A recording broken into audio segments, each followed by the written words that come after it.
The God of the Bible is willing to promise things to people. Sometimes it depends on how the people respond, if they want to accept what God promised or not. But God will always keep his promises. So, God gave a promise to Eve also, as we started in the story of creation of the first man, the first woman. The first woman's name was Eve, and he gave a promise to Eve that a descendant of hers, so that is a child of a child of a child of a child of hers, would kill the snake that had tempted her to disobey God. And to Eve's son Cain, and you remember Mr. Richard told us this story about Cain getting angry and killing his brother Abel. God had promised to Cain before he killed his brother, he said, if you do well, you will be accepted. So be careful about what you're going to do. In this case, Cain did not accept God's promise. And so he was not accepted. And then to Noah, I told you the story about the great flood and how God saved one family who were good people, and the earth was full of evil, bad people. But to Noah, he gave a promise that the earth will never again be destroyed by flood. That was thousands of years ago, and it has never been destroyed by flood since then. God keeps his promise. And today we're going to hear about a promise that God gave to a man named Abraham. Abraham is a very important person in the Bible story. Abraham is known and revered by Christians and Jews and Muslims. All of us look to Abraham as the example of faith, what it means to believe in God. And God gave to Abraham a promise that affects all of us who are here, all of humanity for all time. Very interesting promise. God spoke to Abraham, and he said to his, at that time his name was Abram, and God later changed his name to Abraham. God said to Abram, I want you to leave your country, your home. Go to a land that I am going to show you. He couldn't see it yet. He didn't know where it was. I will give you many descendants, that is children of children of children. And they will become a great nation. I will bless you and make your name famous. We still know his name. So that you will be a blessing to all people. Now that's the part that's going to affect us, is that God intended to bless everybody in the world through Abraham's descendants.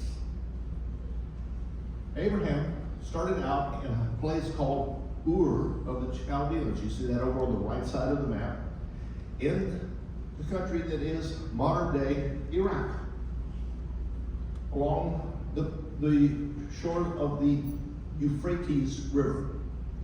And Abraham, following God's lead, first moved up the river to a place called Haran. And then God led him on, and he moved down into the area that is now the country of Israel, that is also shared by the Palestinians. And he came to that area, and when he got there, he built an altar, and he worshiped God. Because that's who Abraham was. He was a worshiper of the one true God. And he gave a sacrifice, and God spoke to him a second time, shortly after he made his sacrifice. After he got to that place, he gave him, Abraham was getting old, and he said, you promised me descendants. I don't have a son. How can I have descendants? So God took him out at night, and he made him look up at the sky. He said, you see those stars? How many are there? Can you count them? No. And now we know there's even more than Abraham could see. And he says, I promise you that your descendants will be more than the stars in the sky. And even though Abraham was very old, he believed God. But time went on and many years passed, and Abraham and Sarah got very old.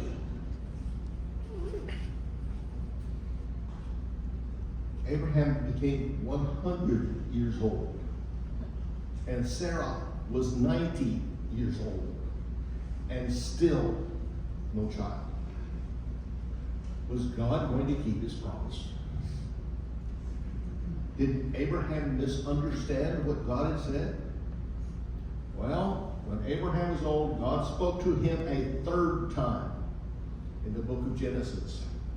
And he said, I will give Sarah a blessing. God blesses women as well as men.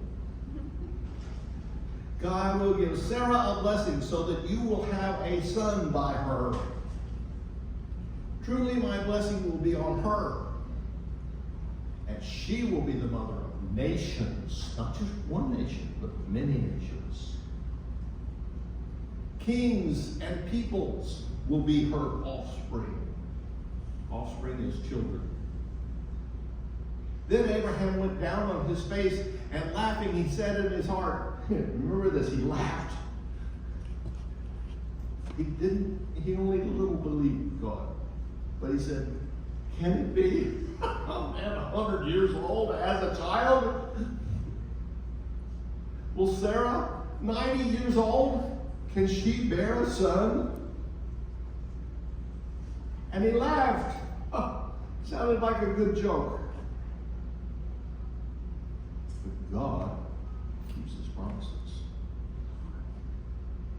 In giving this promise to Abraham, God's promise wasn't just to Abraham, but it was because through Abraham's children, he would provide a blessing for the whole earth, for the whole world, and all the peoples in the world.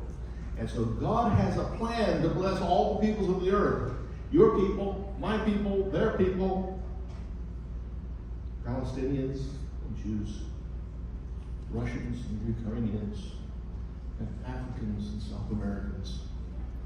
God has a plan to bless all the peoples of the world, Asians and Europeans. God's plan is to bless us all. And that is what the whole rest of the story of the Bible is about. How God carried out his plan to bless us all. It's an exciting story, and I'm going to be glad to be part of telling it to you in the weeks that come. So this was God's promise to Abraham. And what do you think? Did God keep his promise to Abraham? 100 years old. To Sarah, 90 years old. That they would have a child?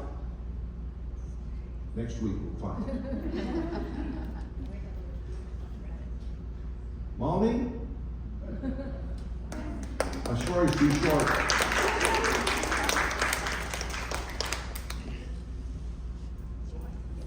Where did she go?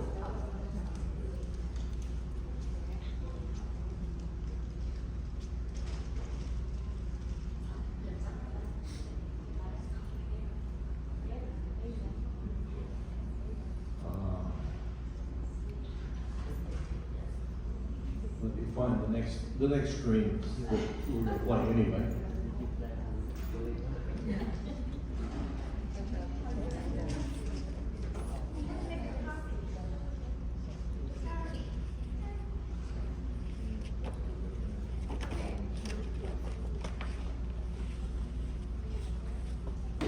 Guess what we're going to do today? You don't know?